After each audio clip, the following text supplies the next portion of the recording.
Hello students, welcome to Siba Education. Today we're going to be talking about the structure of living organisms, and then under this we're talking about cells and organization. Now, what about cells are we going to talk about? We're going to be talking about cells and microscopes. So please be ready for the class as we start now. Now, what is a cell? A cell is the smallest structural and functional unit of life. It can also be said to be the basic unit of life. Now, just as if you have a table and decide to break the table down, you're going to end up with very small particles. Those particles come up to make up the table, or come together to make up the table. Now, if we have this Mr. Skinny Man here, and we decide to break Mr. Skinny Man down into the smallest particle, the smallest particle we are going to find in this man here is a cell. So millions of these cells come together to make up a human or a living organism. That is why we say a cell is the smallest structural and functional unit of life.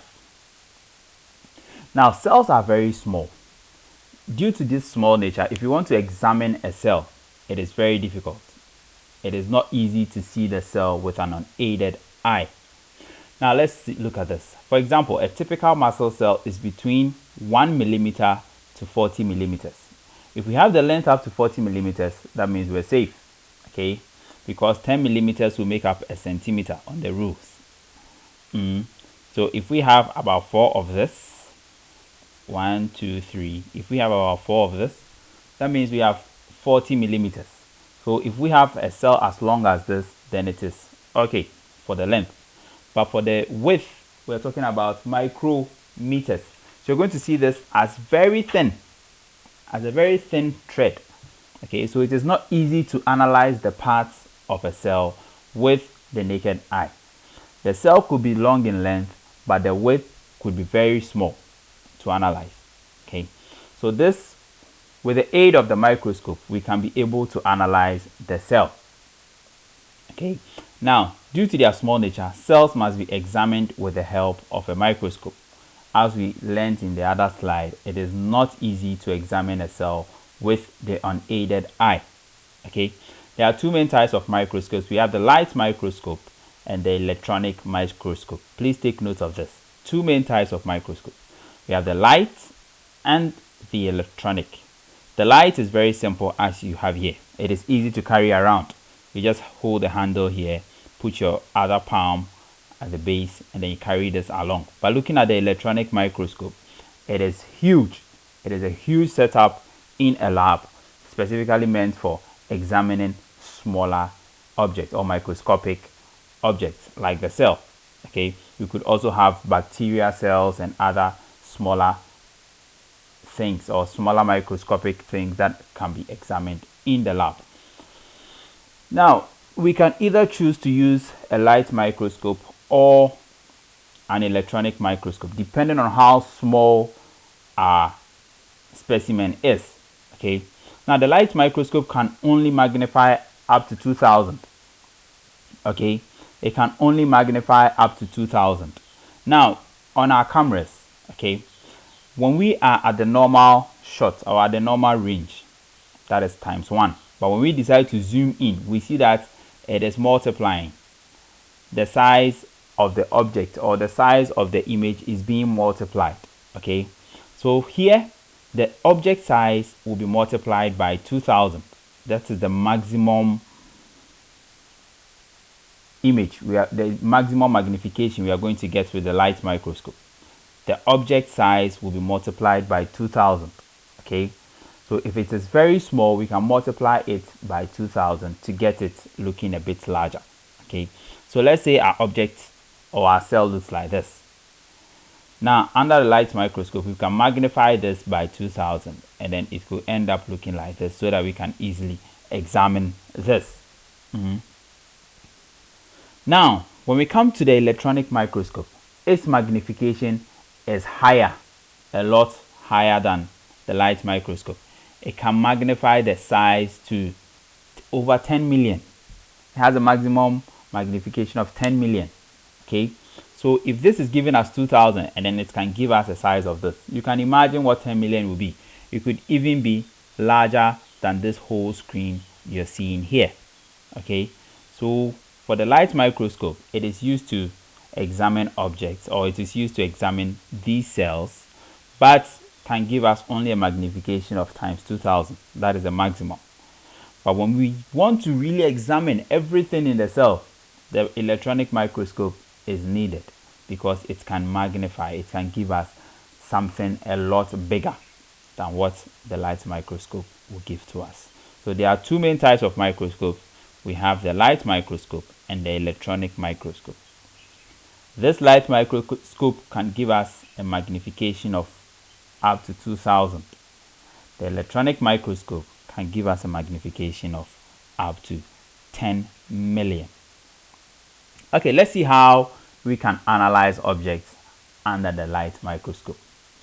Now, the light microscope, it is called the light microscope because we will need light.